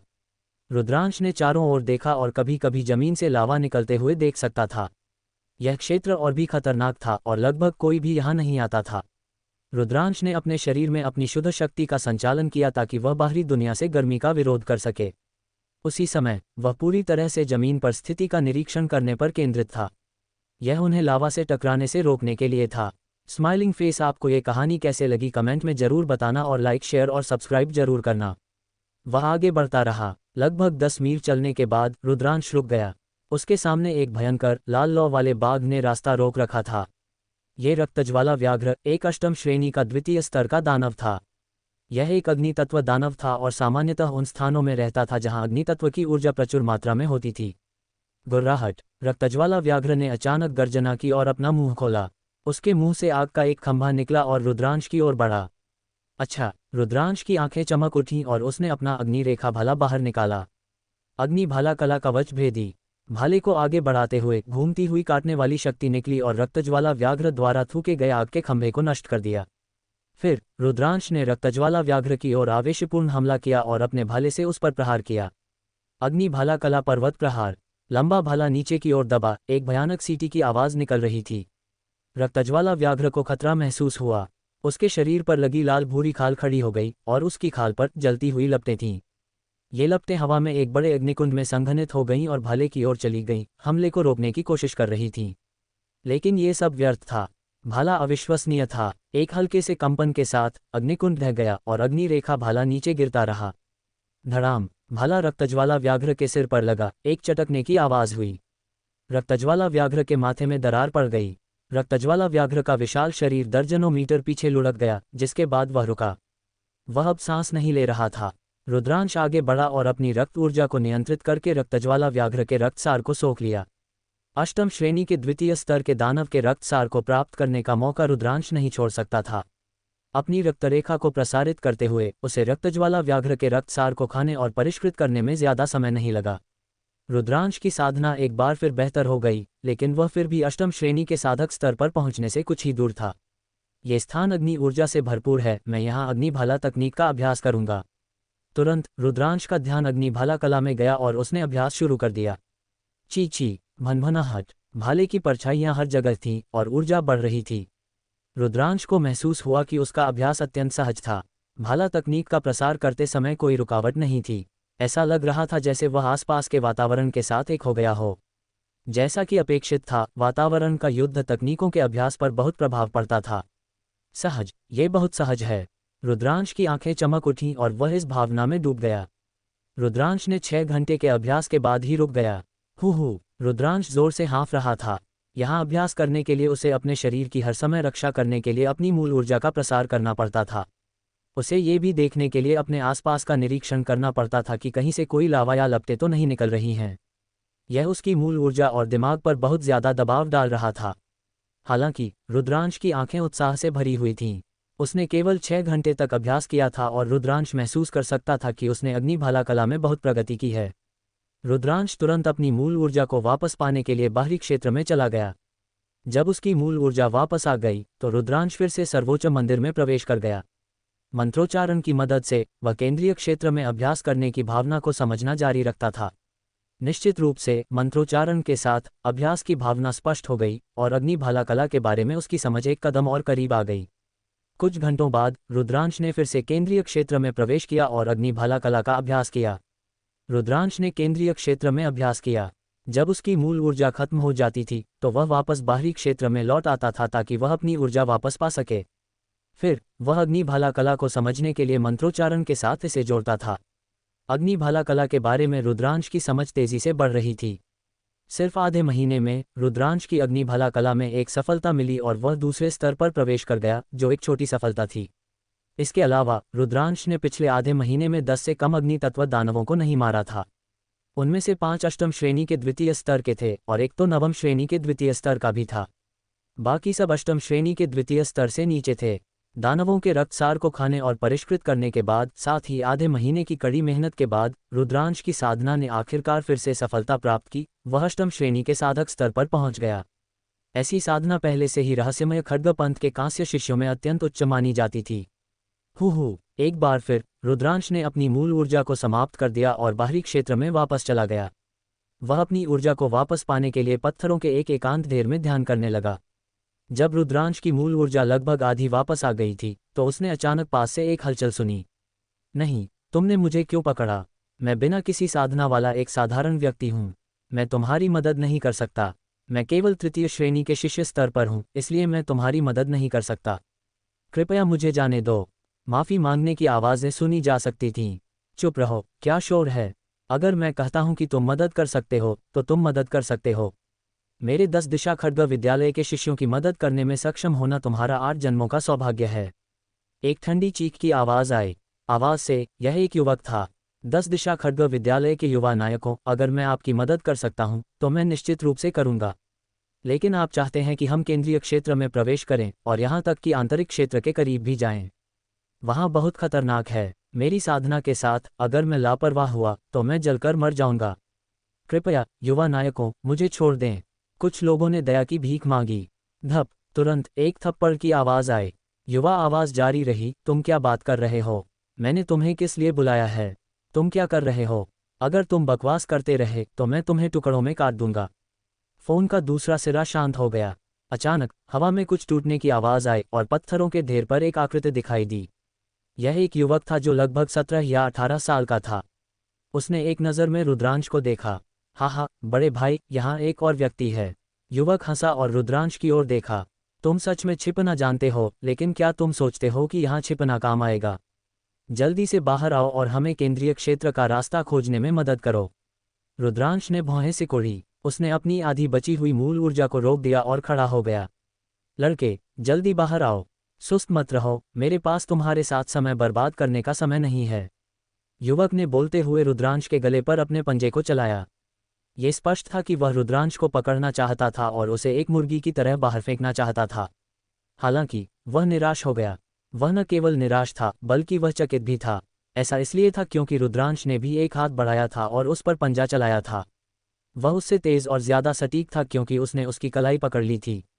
युवक की कलाई की हड्डियों में मजबूत शक्ति घुस गई और दिल दहला देने वाले दर्द ने युवक को चीखने पर मजबूर कर दिया। छोटे कमीने, तुम मुझे चोट पहुंचाने की हिम्मत करते हो? तुम मौत को बुला रहे हो। युवक का दूसरा हाथ रुद्रांश को थप्पड़ मारने ही वाला था। दफा हो जाओ। रुद्रांश ने ठंडी आवाज में चिल्लाया और उसकी मूल ऊर्जा बाहर निकली। उसने उस हाथ को घुमाया जिसने युवक की कलाई पकड़ रखी थी। युवक के हाथ से कच कच की आवाज आई और उसकी एक बांह की हड्डियां कई टुकड़ों में टूट गईं। उसने एक दिल दहला देने वाली चीख निकाली और 10 मीटर से ज्यादा दूर उड़ गया, जमीन पर जोर से गिर गया। आह, तुम छोटे कमीने, तुम मर गए। तुम मुझे मारने की हिम्मत करते हो? क्या तुम जानते हो कि मैं कौन हूं? युवक अपनी बाहों को पकड़कर और एक दिल दहला देने वाली आवाज में रोते हुए उठने के लिए संघर्ष कर रहा था। क्या तुम सिर्फ 10 दिशा खड्ग विद्यालय के शिष्य नहीं हो? क्या यह इतना अद्भुत है? रुद्रांश ने अपने होंठ सिकोड़े। चूंकि तुम जानते हो कि मैं 10 दिशा खड्ग विद्यालय का शिष्य हूं, तो तुम घुटने टेक कर माफी क्यों नहीं मांगते? युवक चिल्लाया। क्या बेवकूफ है? रुद्रांश कुछ हद तक अवाक था। क्या 10 दिशा खड्ग विद्यालय में हर कोई ऐसा ही था? चूंकि रुद्रांश जानता था कि वह 10 दिशा खड्ग विद्यालय का एक शिष्य था और फिर भी उस पर हमला करने की हिम्मत करता था, ये स्पष्ट था कि वह 10 दिशा खड्ग विद्यालय से डरता नहीं था। उसने रुद्रांश को घुटने टेककर माफी मांगने के लिए कहा। अगर वह बेवकूफ नहीं था तो क्या था? अपने शरीर को हिलाते हुए रुद्रांश पत्थरों के ढेर को छोड़ दिया। इस पल कुछ आकृतियां तेजी से आईं। वे सभी युवा थे। आगे 5 युवा पुरुष थे जिन्होंने 1 दर्जन से अधिक गुप्त चिकित्सकों और साधारण लोगों को घेर रखा था जो अग्नि पत्थर उठा रहे थे। छोटे भाई जुल्म, क्या हो रहा है? दौड़े चले आ रहे लोगों में से एक ने पूछा। बड़े भाई, इस छोटे कमीने ने इसने मुझ पर हमला करने की हिम्मत की। अगर तुम चलते हो तो तुम्हें मेरे लिए उसे पंगु बनाना होगा। इससे पहले वाला युवक चिल्लाया। लड़के, तुम मेरे 10 दिशा खड्ग विद्यालय के एक शिष्य को चोट पहुंचाने की हिम्मत करते हो। अब मैं तुम्हारी साधना को पंगु बना दूंगा और फिर आज्ञाकारी रूप से हमें अंदर का रास्ता खोजने में मदद करूंगा। शायद हम अभी भी अपनी जान बचा सकते हैं। 10 दिशा खड्ग विद्यालय के एक मोटे शिष्य ने कहा। उसने एक अहंकारी भाव के साथ रुद्रांश को ठंडी नजर से देखा। रुद्रांश ने अवाक होकर अपनी नाक को छुआ। ये 10 दिशा खड्ग विद्यालय का एक शिष्य था। वे सब एक ही व्यवहार क्यों करते थे और ऐसा क्यों लगता था कि वे श्रेष्ठ थे? 10 दिशा खड्ग विद्यालय वास्तव में जलते हुए सूरज साम्राज्य का नंबर 1 पंथ था, लेकिन क्या हर किसी के लिए इतना ऊंचा और शक्तिशाली भाव रखना जरूरी था? लड़के, मैं तुमसे बात कर रहा हूं। क्या तुम बहरे हो? मोटे युवक ने ठंडी आवाज में चिल्लाया। तुमने मुझे रास्ता खोजने के लिए कहा और इतने सारे साधारण लोगों को भी पकड़ लिया। तुम क्या चाहते हो? रुद्रांश ने जवाब नहीं दिया। इसके बजाय उसने उत्सुकता से पूछा। बकवास, क्या ये कुछ ऐसा है जो तुम पूछ सकते हो? आज्ञाकारी रूप से जाओ और रास्ता खोजो, मोटे युवक ने ठंडी आवाज में कहा। फिर उसने रुद्रांश के पेट पर एक मुक्का मारा। मोटे युवक के पास सप्तम श्रेणी के साधक स्तर की साधना थी। उसका मुक्का अत्यंत शक्तिशाली था। अगर ये लगता तो यह निश्चित रूप से रुद्रांश के चक्रवात को नष्ट कर देता और उसकी साधना को पंगु बना देता। ये 10 दिशा खड्ग विद्यालय था, अत्यंत प्रभावशाली। अगर वे सहमत नहीं होते तो वे तुम्हारी साधना को नष्ट कर देते। 10 दिशा खड्ग विद्यालय ही हमें उनसे जल्द या बाद में लड़ना होगा, इसलिए मैं पहले कुछ ब्याज वसूलूंगा। रुद्रांश की नज़र ठंडी हो गई। यतेंद्र शायद 10 दिशा खड्ग विद्यालय के हाथों में गिर गया था। रुद्रांश का 10 दिशा खड्ग विद्यालय के लिए कोई अच्छा प्रभाव नहीं था। अब ये और भी बुरा था। धूम! रुद्रांश की ज्वाला ड्रैगन मुष्टि बाहर निकली और उसकी मुष्टि की शक्ति तेज और ज्यादा क्रूर थी। एक मुक्का मोटे युवक के पेट पर सटीक लगा। मोटे युवक की आंखें तुरंत बाहर निकल आईं। तुरंत उसने एक तेज चीख निकाली। उसका मोटा शरीर एक गेंद की तरह बाहर उड़ गया, लगभग 20 मीटर दूर उड़ गया और जमीन पर गिर गया। वह रुकने से पहले कुछ बार लुढ़का। आह, तुमने मेरी साधना को नष्ट कर दिया। तुमने वास्तव में मेरी साधना को नष्ट कर दिया, कमीने। मोटे युवक ने एक तेज चीख निकाली। तुम्हें मेरी साधना को पंगु बनाने की अनुमति है, लेकिन मुझे तुम्हारी पंगु बनाने की अनुमति नहीं है। रुद्रांश ने उदासीनता से कहा। लड़के, तुम मौत को बुला रहे हो। बाकी 2 युवक दहाड़ते हुए अपनी लंबी तलवारें बाहर निकाल लेते हैं। 2 तेज तलवारों की रोशनी बाहर निकलती है और रुद्रांश पर हमला करती है। वे दोनों सप्तम श्रेणी के साधक स्तर के थे। अग्नि भाला कला चंद्र खींचना। अपने हाथ के एक हिलाने के साथ अग्निशिरा भाला प्रकट होता है। उसने भाले को पार कर दिया। आकाश में एक आग जैसी लाल रोशनी चंद्रमा की तरह चमक रही थी। धड़ाम धड़ाम! 10 दिशा खड्ग विद्यालय के 2 युवक बिल्कुल भी विरोध नहीं कर सके। उन्हें लंबे भाले ने उड़ा दिया और वे हवा में खून उगलते रहे। जब वे गिरे तो वे सांस नहीं ले रहे थे। रुद्रांश के एक वार ने उनकी हड्डियों को तोड़ दिया था और उनके आंतरिक अंग बिखर गए थे। मोटा युवक और पहले वाला युवक चकित थे। उनके चेहरे पीले पड़ गए थे और उनके शरीर कांप रहे थे। रुद्रांश की नज़र टूटे हाथ वाले युवक पर चली गई। नहीं, मुझे मत मारो! टूटे हाथ वाले युवक ने डर से चिल्लाया। हालांकि रुद्रांश टस से मज नहीं हुआ। उसने अपना लंबा भाला उठाया। रुको! इस पल 10 दिशा खड्ग विद्यालय के 5 शिष्य जिन्होंने पत्थर उठाने वालों को घेर रखा था, वे सब दौड़कर आए। उनमें से एक ने एक जोरदार दहाड़ निकाली और अष्टम श्रेणी के साधक स्तर के शिखर पर अपनी शक्तिशाली साधना को प्रकट किया। टूटे हाथ वाले युवक ने डर से चिल्लाया और 10 दिशा खड्ग विद्यालय के 5 शिष्यों की ओर अपनी जान बचाने के लिए भागा। हालांकि क्षण रुद्रांश ने अपने हाथ में लंबा भला घुमाया और यह बिजली की तरह बाहर निकल गया। ये तुरंत टूटे हाथ वाले युवक से मिला और उसकी पीठ से उसकी छाती को छेद दिया, उसे जमीन पर कील की तरह गाड़ दिया। मरो मरो छोटे कमीने, तुम ही नहीं मरोगे बल्कि तुम्हारा परिवार और दोस्त भी मरेंगे। अष्टम श्रेणी के साधक स्तर के शिखर पर शिष्य ने एक गुस्सा भरी दहाड़ निकाली और रुद्रांश की ओर तेजी से बढ़ा। देखते हैं कौन पहले मरता है। नागसर्प कदमों का उपयोग करते हुए रुद्रांश हवा के एक झोंके में बदल गया और 10 दिशा खड्ग विद्यालय के 5 पुरुषों की ओर तेजी से बढ़ा। जब वह एक हाथ वाले युवक के पास से गुजरा तो उसने अपना अग्नि रेखा भाला बाहर निकाला। दोनों पक्ष तेजी से करीब आ रहे थे। जंगली लहर काटना। अष्टम श्रेणी के साधक स्तर के शिष्य ने दहाड़ लगाए। उसने दोनों हाथों से एक विशाल तलवार पकड़ी हुई थी जो एक हथेली जितनी चौड़ी थी, और तलवार की रोशनी एक तूफान की तरह थी जो रुद्रांश की ओर बढ़ रही थी। भनभनाहट। अग्निशिरा भाला हिलता है और आगे बढ़ता है। खड़क। भाला और तलवार आपस में टकराते हैं, चारों दिशाओं में चिंगारियां उड़ती हैं और एक बड़ा धमाका होता है। 10 दिशा खड्ग विद्यालय का शिष्य कांप गया और एक दर्जन कदम पीछे हट गया, जबकि रुद्रांश का शरीर कांपा और थोड़ा डगमगाया। मारो। अगले पल 10 दिशा खड्ग विद्यालय के बाकी 4 शिष्य अपनी तलवारों को रुद्रांश की ओर बढ़ा रहे थे। जलते हुए सूरज साम्राज्य के 5 प्रमुख पंथों में से केवल 10 दिशा खड्ग विद्यालय और रहस्यमय खड्ग विद्यालय तलवार तकनीकों में माहिर थे, और तलवार तकनीकें जिनमें वे माहिर थे वे थोड़ी अलग थीं। 10 दिशा खड्ग विद्यालय द्वारा खेती की जाने वाली तलवार तकनीकें दृढ़ और भयंकर होने की ओर झुकती थीं। वे साहसी और शक्तिशाली थे। 10 दिशा खड्ग विद्यालय के 4 शिष्य, 2 अष्टम श्रेणी और 2 सप्तम श्रेणी के साधक स्तर पर थे, वे एकजुट हो गए। उनकी तलवार की ऊर्जा एक उग्र लहर की तरह थी जो रुद्रांश की ओर बढ़ रही थी। जब उसने हमला किया तो उसने रक्तरेखा विस्फोट का भी उपयोग किया, जो कहीं ज्यादा शक्तिशाली था। हालांकि वे रुद्रांश का सामना कर रहे थे जिसने पहले ही कृष्ण स्तर की निम्न स्तर की युद्ध कला तकनीक को दूसरे स्तर तक पहुंचा दिया था। लांग्यू। रुद्रांश की आंखें चमकदार थीं। उसके पूरे शरीर में मूल ऊर्जा बाहर निकली और उसने अपने भाले को घुमाया। धूम धूम धूम धूम 4 लगातार धमाके हुए और उसी समय 4 चीखें। 2 सप्तम श्रेणी के साधक स्तर के शिष्य तुरंत मारे गए और बहुत दूर उड़ गए। 2 अष्टम श्रेणी के साधक स्तर के युवक कोई बेहतर नहीं थे। वे 10 मीटर से ज्यादा दूर तक उड़ गए और जमीन पर जोर से गिरे। उन्होंने खून का बड़ा घूंट पिया और वे भी बुरी तरह घायल हो गए। एक भाले के वार ने 2 को मार डाला और 2 को घायल कर दिया, जिससे अष्टम श्रेणी के साधक स्तर के शिखर पर शिष्य चकित हो गया। हालांकि रुद्रांश उसे सांस लेने का कोई मौका नहीं देगा। वह कुछ कदम आगे बढ़ा और फिर ऊंचा कूदा, अपने अग्नि रेखा भाले को नीचे की ओर मारा। भूस्खलन। लंबा भाला एक तेज सीटी की आवाज के साथ नीचे गिरा। 10 दिशा खड्ग विद्यालय के शिष्य का चेहरा पीला पड़ गया। उसने अपनी सारी शक्ति के साथ विस्फोट किया और अपनी रक्तरेखा की शक्ति को चरम तक पहुंचाया। उसकी युद्ध तलवार ऊपर की ओर बढ़ी। खड़क। भाला युद्ध तलवार से टकराया और शक्ति बाहर निकली, एक हवा का झोंका बना जो चारों दिशाओं में फैल गया। धूम। शिष्य के पैरों के नीचे का पत्थर फट गया। वह खड़ा नहीं हो सका और घुटने टेक दिया। उसके घुटने पर लगा पत्थर फट गया। स्माइलिंग फेस हमारे चैनल को सब्सक्राइब जरूर करना। रुद्रांश ने मुंह भर खून उगलते हुए मिट्टी के ढेले की तरह जमीन पर गिर पड़ा। भाले ने उसकी दोनों भुजाओं को तोड़ दिया था और उस शक्तिशाली प्रहार ने उसके आंतरिक अंगों को भी चूर चूर कर दिया था।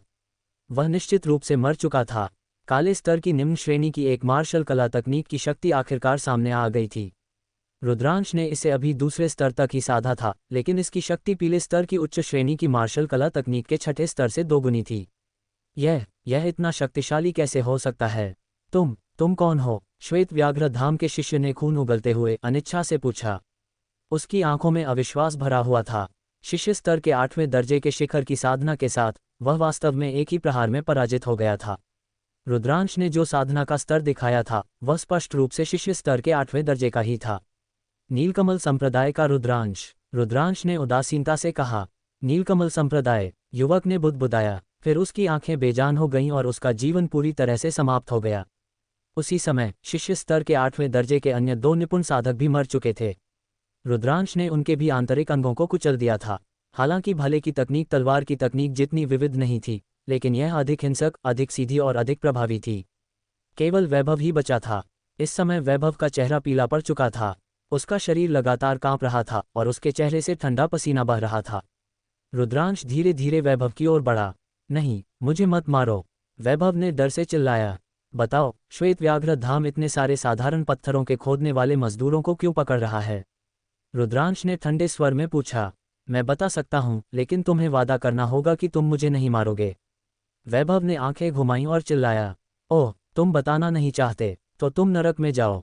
रुद्रांश की आंखें ठंडी हो गईं और उसने अपने हाथ में लंबा भाला उठाया। वैभव इतना डर गया कि उसकी आत्मा लगभग निकल ही गई। वह चिल्लाया, मैं बताऊंगा, मैं बताऊंगा, मैं बताऊंगा। रुद्रांश ने उसे ठंडी नज़र से देखा और उसके जारी रखने का इंतजार किया। हम श्रेष्ठ भ्राता जयंत के साथ आए थे।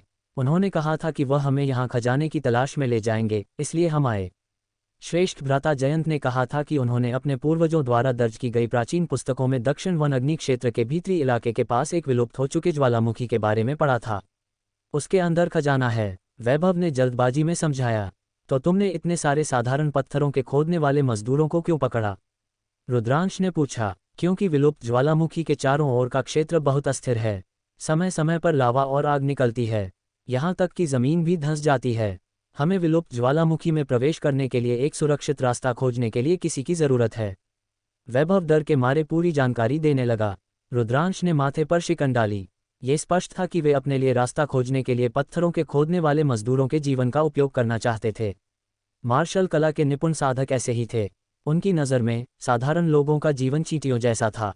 रुद्रांश अपने दुश्मनों पर कभी दया नहीं दिखाता था, हालांकि वह अपने स्वार्थी कारणों से दूसरों के जीवन की उपेक्षा नहीं कर सकता था।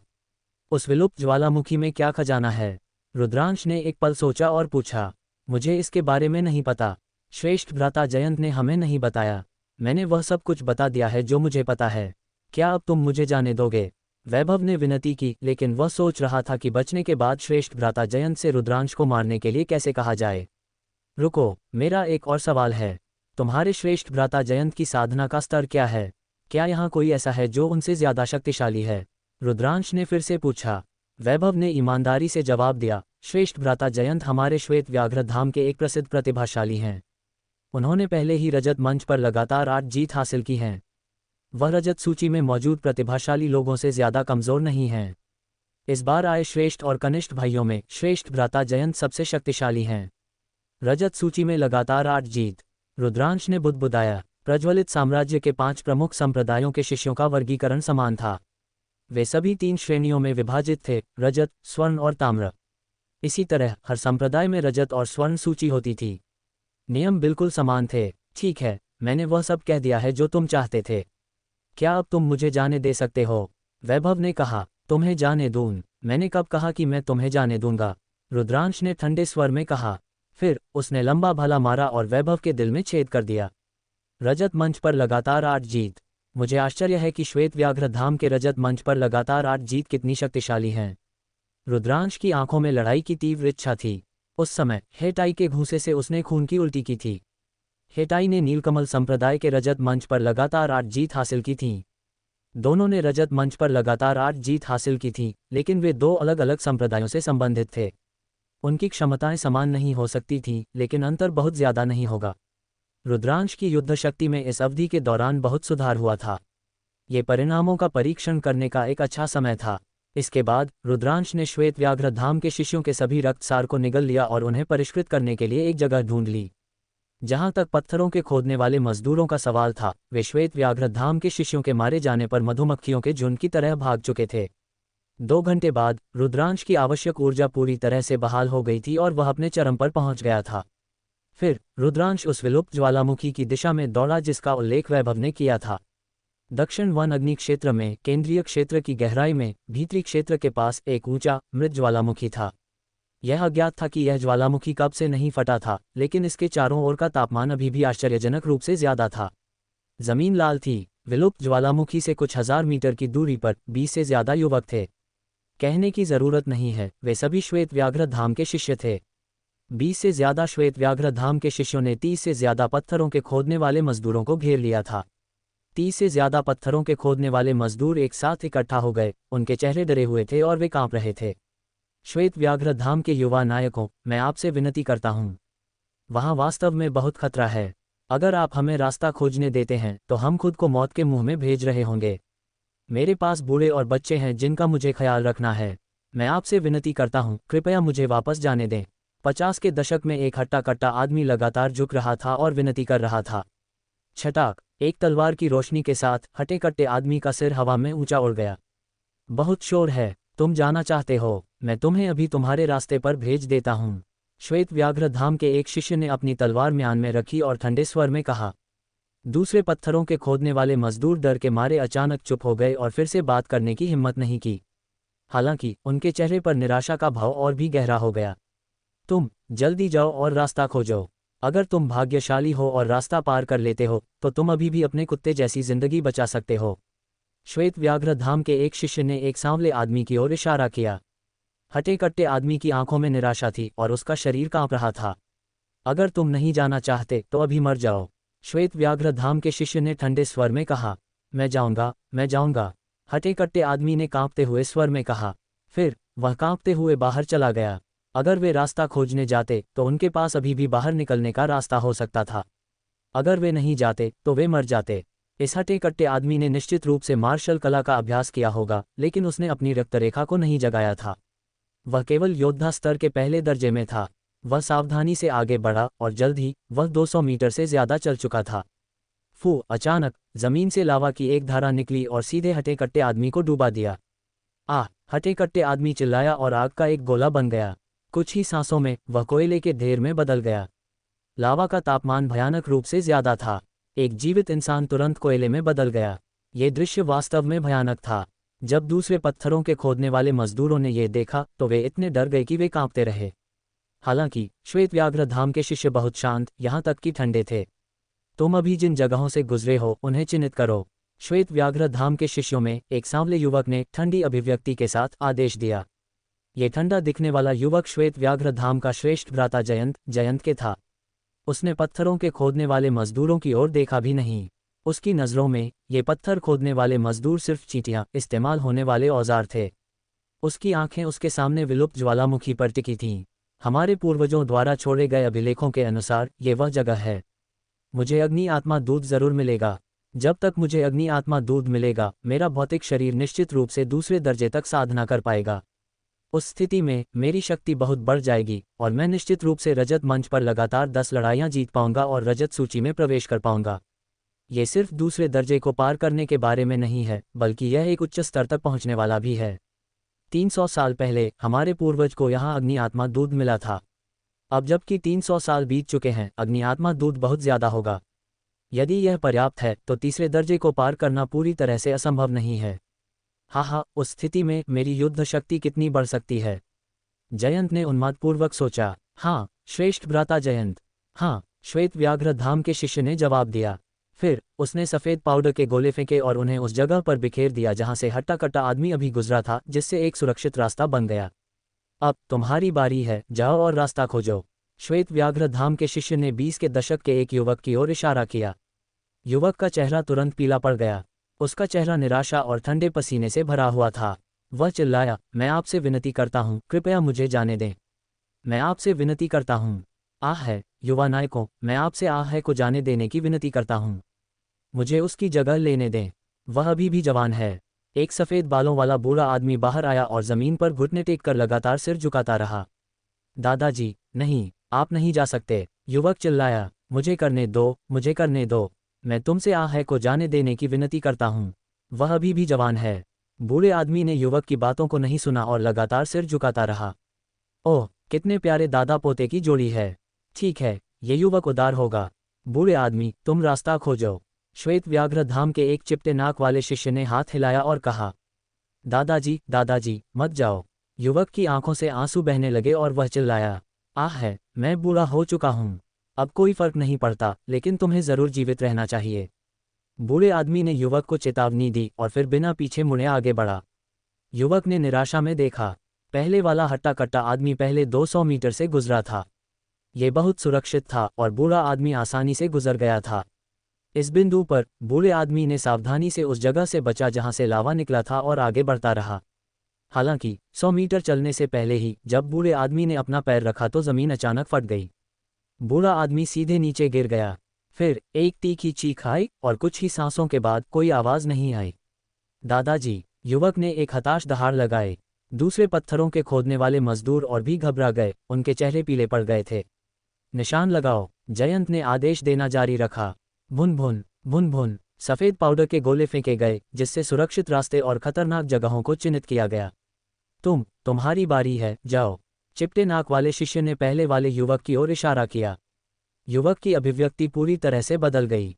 अभी, वह चिल्लाया, मेरे दादाजी ने पहले ही मेरी जगह ले ली है। तुम अभी भी मुझे जाने के लिए क्यों कह रहे हो? तुम्हारी जगह? मैंने कभी नहीं कहा कि वह तुम्हारी जगह पर जा रहा था। वह वही था जिसने पहले जाने का अनुरोध किया था, इसलिए मुझे निश्चित रूप से उसे संतुष्ट करना होगा। अब तुम्हारी बारी है। श्वेत व्याघ्र धाम के चिपटे नाक वाले शिष्य ने अपने चेहरे पर एक चंचल अभिव्यक्ति के साथ ठंडे स्वर में कहा। श्वेत व्याघ्र धाम के अन्य शिष्य उदासीनता से देख रहे थे। नहीं, तुम ऐसा नहीं कर सकते, मैं नहीं जाऊंगा। युवक लगातार अपना सिर हिला रहा था और चिल्ला रहा था। दूसरे पत्थरों के खोदने वाले मजदूर डर के मारे चुप हो गए। उन्होंने श्वेत व्याघ्र धाम के शिष्यों द्वारा ध्यान दिए जाने के डर से एक शब्द भी बोलने की हिम्मत नहीं की। तुम नहीं जाओगे। चिपटे नाक वाले शिष्य का चेहरा ठंडा हो गया और वह भयंकर रूप से हंसा। तुम जाना नहीं चाहते, है ना? अगर तुम नहीं जाना चाहते तो मैं तुम्हें अभी तुम्हारे मृत दादाजी का साथ देने के लिए तुम्हारे रास्ते पर भेज दूंगा। उसने अपनी तलवार हिलाई और एक ठंडी जानलेवा मंशा ने युवक के शरीर को घेर लिया। युवक की आंखों में डर था। अंत में वह अभी भी कांपा और आगे बढ़ा। जब युवक कुछ दर्जन मीटर आगे बढ़ा तो वह अचानक किनारे की ओर भागने लगा। तुम भागना चाहते हो? तुम मौत को बुला रहे हो? चिपटे नाक वाले शिष्य ने चिल्लाया और सांस छोड़ी। उसने दोनों हाथों से अपनी तलवार पकड़ी और भाग रहे युवक पर वार किया। छटाक! तलवार की एक किरण निकली और तुरंत दर्जनों मीटर पार करके युवक को दो हिस्सों में काट दिया। मैंने पहले ही कहा था, अगर तुम आज्ञाकारी रूप से जाओ और रास्ता खोजो तो तुम्हारे पास अभी भी जीने का मौका हो सकता है। अगर तुम भागना चाहते हो तो एकमात्र रास्ता मौत है। श्वेत व्याघ्र धाम के चिपटे नाक वाले शिष्य ने उपहास किया। फिर उसने इशारा किया और कहा, तुम जाओ और रास्ता खोजो। जिन लोगों को इशारा किया गया था वे निराशा में बाहर चले गए, आगे बढ़ते हुए कांपते रहे, यह उम्मीद करते हुए कि वे अंत तक पहुंचने के लिए भाग्यशाली थे। लेकिन परिणाम अभी भी मौत था। बस एक एक करके उन्होंने पत्थरों को उठाया और रास्ता खोजने के लिए आगे बढ़े। एक एक करके वे आग और लावा में मर गए। हालांकि सुरक्षित रास्ता धीरे धीरे खोजा जा रहा था। जो कोई भी विलुप्त ज्वालामुखी के जितना करीब आता था वह उतना ही खतरनाक होता था और भूमिगत उतना ही ज्यादा अस्थिर होता था। 30 में से एक दर्जन से ज्यादा पत्थरों के खोदने वाले मजदूर पलक झपकते ही मर चुके थे। इस समय वे अभी भी विलुप्त ज्वालामुखी से लगभग 100 मीटर दूर थे। उन्होंने कुछ और लोगों को जांच करने के लिए बुलाया और अंत में एक पूरा और सुरक्षित रास्ता सामने आया। युवा नायकों, क्या अब हम जा सकते हैं? बचे हुए पत्थरों के खोदने वाले मजदूरों में से एक ने धीमी आवाज में पूछा। जाना? कहाँ? यहाँ की जानकारी लीक नहीं हो सकती। जयंत, जिसने पूरे समय बात नहीं की थी, बोला। क्या इसका क्या मतलब है? पत्थर खोदने वाले मजदूर का चेहरा बदल गया। तुम्हारा क्या मतलब है? तुम सब मरोगे। श्वेत व्याघ्र धाम के चिपटे नाक वाले शिष्य ने दुर्भावनापूर्ण रूप से हंसा। नहीं, आपने कहा था कि जब तक सुरक्षित रास्ता मिल जाएगा आप हमें जाने देंगे। आप ऐसा नहीं कर सकते। आप श्वेत व्याघ्र धाम के शिष्य हैं। आप अपने वचन से पीछे नहीं हट सकते। मैं आपसे विनती कर रहा हूँ। नहीं, मैं मरना नहीं चाहता। मैं आपको एक भयानक मौत मरने का श्राप देता हूँ। एक दर्जन से ज्यादा पत्थरों के खोदने वाले मजदूरों में पहले ही आशा थी, लेकिन इस समय उनके चेहरे निराशा से भरे हुए थे और वे पागलपन से चिल्लाने लगे। हमें श्राप दे रहे हो? तुम सब जानते हो कि हम श्वेत व्याघ्र धाम के शिष्य हैं। हमें मारने की हिम्मत कौन करेगा? श्वेत व्याघ्र धाम के चिपटे नाक वाले शिष्य ने उपहास किया। अरे, वहाँ एक इंसान है जो हमारी ओर आ रहा है। अचानक श्वेत व्याघ्र धाम के एक शिष्य ने चिल्लाया। बाकी लोग खुद को देखने से नहीं रोक पाए। दाईं ओर से एक युवा आकृति उनकी ओर आ रही थी। आकृति लगभग 15 या 16 साल की थी। उसकी एक पतली काया और एक नाजुक चेहरा था। हालांकि उसकी आंखें बेहद ठंडी थीं, इतनी ठंडी कि यह भयानक था। यह युवक रुद्रांश था। अगर आपको यह वीडियो पसंद आया हो तो लाइक, शेयर और सब्सक्राइब जरूर करें। याद रखिए, माइंडसेट ही असली ताकत है। मिलते हैं अगले वीडियो में एक नई सोच और एक नई दिशा के साथ।